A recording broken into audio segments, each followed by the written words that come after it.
काबिल सद एहतराम नाजरीन, अस्सलाम वालेकुम। नाजरीन, आज जिन मौज़ूआत पर मैं आपसे बात करूंगा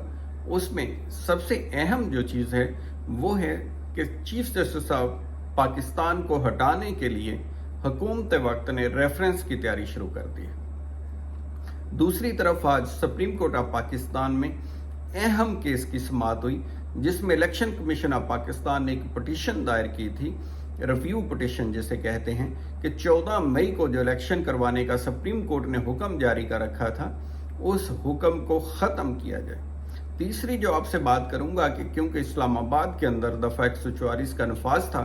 और इसी केस की हेयरिंग के ऊपर शायद असरअंदाज होने के लिए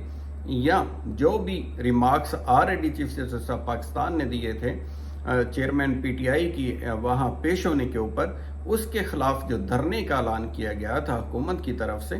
खुद ही हुकूमत ने दफ़ा 144 का जो नफाज किया हुआ था उसको खुद ही वायलेट कर दिया। तो सबसे पहले हम जायजा लेते हैं कि आज केस था क्या और उसकी हेयरिंग के अंदर चीफ साहब ने क्या रिमार्क्स दी। आज जो केस था, जैसे मैंने आपको बताया कि वो रिव्यू पिटीशन थी इलेक्शन कमीशन ऑफ पाकिस्तान ने दायर की। आप देखें कि इलेक्शन कमीशन ऑफ पाकिस्तान का बुनियादी तौर के ऊपर काम होता है इलेक्शन करवाना और इलेक्शन के लिए हर वक्त तैयार रहना, लेकिन यहाँ जो सूरत पैदा हुई है मुल्क के अंदर, उसमें आपने देखा कि खुद ही इलेक्शन कमीशन ऑफ पाकिस्तान ने सुप्रीम कोर्ट से कहा कि अगर हमें पैसे मिल जाएं, फंड मिल जाएं, तो हम इलेक्शन करवाने के लिए तैयार हैं पंजाब में, केपी में, जो कि असम्बलियाँ तहलील हो चुकी थी। बाद में सुप्रीम कोर्ट ने पैसों के लिए हुक्म दिया गवर्नमेंट को, लेकिन गवर्नमेंट ने पैसे देने से इनकार कर दिया। जब 30 दिन के अंदर अंदर किसी भी फैसले को रिव्यू करवाने के लिए सुप्रीम कोर्ट से रजू किया जा सकता है, लेकिन वो 30 दिन भी गुजर गए और ना तो हुकूमत और ना ही इलेक्शन कमीशन ने रिव्यू दायर किया। लेकिन उसके बाद काफ़ी दिनों के बाद जब 14 तारीख बहुत करीब आ गई तो इलेक्शन कमीशन ऑफ पाकिस्तान ने वो रिव्यू पिटीशन दायर कर दी जिसके ऊपर आज समाअत थी।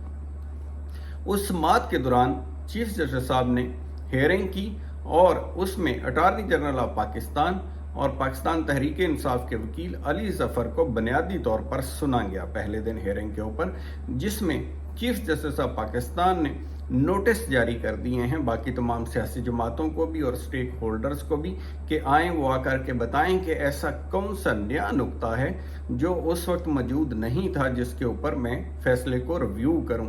क्योंकि रिव्यू का बड़ा लिमिटेड स्कोप होता है, यानी इसमें बहुत कम चांसेस होते हैं। हंड्रेड्स केसों में से किसी एक केस के अंदर रिव्यू एक्सेप्ट होता है, most of the time review petitions खारिज होती हैं। अब ऐसी ही सूरत हाल में, क्योंकि ये बुनियादी तौर पर 14 मई को इलेक्शन करवाने का हुक्म था जो कि 14 मई गुजर चुकी है, दूसरी तरफ हुकूमती इत्तेहाद जो है वो इस खदशे में था कि शायद चीफ जस्टिस ऑफ पाकिस्तान कोई ऐसा ऑर्डर पास करें जिससे वजीर आज़म को तलब किया जाए या वज़रा को तलब किया जाए या कोई तौहीन अदालत की कार्रवाई का आगाज़ हो सकता है। तो उसके लिए, और दूसरी तरफ जो पिछली डेट ऑफ हेयरिंग के ऊपर एक और केस में तहरीक इंसाफ के चेयरमैन को जिन रिमार्क्स जो दिए गए थे चीफ जस्टिस ऑफ पाकिस्तान की जानब से, उसके ऊपर हुकूमती इत्तेहाद ने पहले ही धरने का ऐलान कर चुके थे वो सुप्रीम कोर्ट के सामने। दूसरी तरफ आपने देखा कि वो तमाम के तमाम लोग सुबह से ही वहां आना शुरू हो गए वर्कर, और उन्होंने जो रेड जोन का एरिया है, क्योंकि सुप्रीम कोर्ट रेड जोन में वाक़या है, उसकी वायलेशन करते हुए वो गेट को फलांगा और उसको खोला और किसी पुलिस वाले ने उनको नहीं रोका, बल्कि कोई भी पुलिस वाला वहां रोकने के लिए तैनात नजर नहीं आया, ना ही वजारत दाखिला की तरफ से उसके ऊपर अभी तक कोई ऐसा बयान जारी हुआ है। अब उसमें आपने देखा कि हेयरिंग के दौरान, केस की हेयरिंग के दौरान चीफ जस्टिस ऑफ पाकिस्तान ने दूसरी तरफ इस बात की ख्वाहिश का दोबारा इजहार किया कि जो मुज़ाकरात ही वाहद ऐसा हल है जो मुल्क की पार्टीज़ को, सियासी जमातों को किसी बेहतरी की तरफ और मुल्क को बेहतरी की तरफ लेके जा सकती है। और उसमें उन्होंने इस बात के ऊपर भी अफसोस का इजहार एक तरह से किया कि जो तहरीक इंसाफ की मुज़ाकराती टीम है, हत्ता कि उन सब को भी बंद कर दिया गया है, जेल में डाल दिया गया है, और अटॉर्नी जनरल से कहा कि कम अज़ कम उनको तो रिहा करें ताकि मुज़ाकरात का आगाज़ हो सके, और उतनी देर उससे भी पहले अगर और कुछ नहीं तो आप और जो अली जफर वकील हैं तहरीक इंसाफ के, आपस में बैठ के बात को आगे बढ़ाएं और मुज़ाकरात का आगाज़ करें। दूसरी तरफ उन्होंने तमाम उन चीज़ों का भी नोटिस लिया जिसके अंदर मुल्क में अमलाक का होने वाला नुकसान था, जानों का ज़िया था, और बाकी तमाम वाक़यात का भी उन्होंने हवाला दिया कि हम इसके ऊपर भी गौर करेंगे और इसके बारे में भी देखेंगे कि क्या किया जा सकता है। और बाकी जो इसकी अब हेयरिंग है वो उसके लिए अगली तारीख के ऊपर क्या प्रोग्रेस होती है, अगले मंगल को उसके ऊपर फिर ये तमाम जमातों को सुनने के बाद फैसला होगा। अब दूसरी तरफ जो धरना है वो डेफिनेट आपने देखा कि वो उसी जो उसके मकासद हैं वो वक्त डिसाइड करेगा कि वो किस हद तक कामयाब होते हैं। लेकिन अभी तो क्योंकि इसमें केस में अगले मंगल तक नोटिस हो गए तो हुकूमत के ख़िलाफ़ इमीडिएट ऐसा कोई ऑर्डर पास नहीं हुआ जिसकी वजह से कोई ऐसा खदशा हो कि चीफ जस्टिस साहब ने कोई ऐसा ऑर्डर कर दिया है जिसको फौरी हुकूमत को कोई ख़तरा हो और जिससे ये खदशा पैदा हो कि जो मुजाहरीन हैं बाहर हुकूमती वर्कर्स वो सुप्रीम कोर्ट पे कोई हमला करें या कोई ऐसा इश्तियाल उनको आए या ऐसी कोई चीज़ हो। तो सरे दस्त ऐसा कोई मामला नहीं है और ना ही ऐसी कोई आज पटिशन पेंडिंग थी जैसे तौहीन अदालत वगैरह की, बल्कि वो रिव्यू पटिशन ही पेंडिंग थी। अब जायज़ा लेते हैं कि ये जो रेफरेंस वाली बात है, जो सबसे अहम बात है कि रेफरेंस क्यों दायर करने का सोचा हुकूमत वक्त ने खुद ही, क्योंकि ये तमाम अदारे जो हैं वो यानी जैसे जो सुप्रीम कोर्ट ऑफ पाकिस्तान है या बाकी भी अदारे हैं, ये रियासत के अहम सतून हैं और उसके अंदर अगर हुकूमत ही इनके ख़िलाफ़ निकलती है तो उसके क्या नताइज हो सकते हैं। तो उसमें आप देखें कि ये एक जंग थी जो काफ़ी दिनों से जारी थी, जंग का सा माहौल था जिसमें पार्लियामेंट ने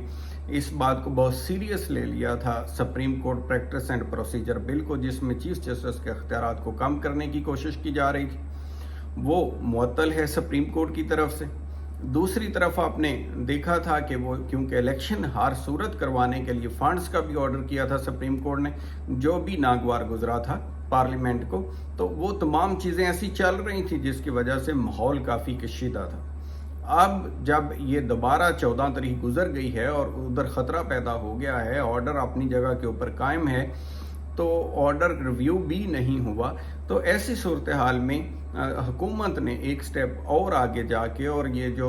चेयरमैन तहरीक इंसाफ की ज़मानत वाला मामला हुआ है, ज़मानतें मिली हैं, उसके ऊपर भी ऐसा लगता है कि हुकूमत ने काफ़ी इस चीज़ का बुरा मनाया। लिहाजा उन्होंने इस चीज़ का फैसला कर लिया है कि जो चीफ जस्टिस ऑफ पाकिस्तान हैं यानी सुप्रीम कोर्ट के चीफ जस्टिस, उनके खिलाफ रेफरेंस दायर करके उनको हटाया जाए।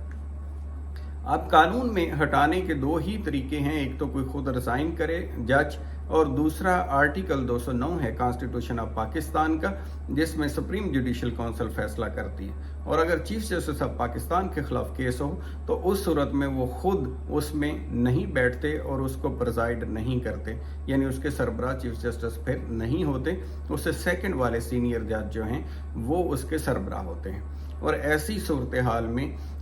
देखें आगे फिर वो प्रोसीडिंग को देख के पता चलेगा, क्योंकि इसकी प्रोसीडिंग भी खुफिया होती हैं सुप्रीम जुडिशल काउंसिल की, वो अखबारों में नहीं दिया जा सकता और ना ही उसे पब्लिश किया जा सकता है कि उसका क्या रिजल्ट निकलता है। लेकिन ये जो एक तनाव की कैफियत थी सुप्रीम कोर्ट और पार्लियामेंट के दरमियान, ये मज़ीद शिद्दत अख्तियार कर गई है और इसके अंदर जो मुल्क का किसी तरह से भी फ़ायदा नज़र नहीं आता। और दूसरी तरफ आपने देखा कि चीफ जस्टिस ने मुज़ाकरात की बात भी की है, ज़ोर दिया है ताकि किसी तरह से हालात बेहतर हो जाएं, क्योंकि वो समझते हैं अगर सियासी जमातों के आपस में हालात ठीक होंगे तो फिर ही पार्लियामेंट और सुप्रीम कोर्ट के दरमियान पैदा होने वाली चपकलश ख़त्म होगी। और दूसरी तरफ भी अगर जायज़ा लें तो जो एक तकसीम हो गई है सोसाइटी के अंदर, मुआशरे के अंदर, और जो एक तरह से वर्कर्स के अंदर भी बहुत तनाव है और अवाम के अंदर भी अनरेस्ट है और तमाम सियासी माहौल जो है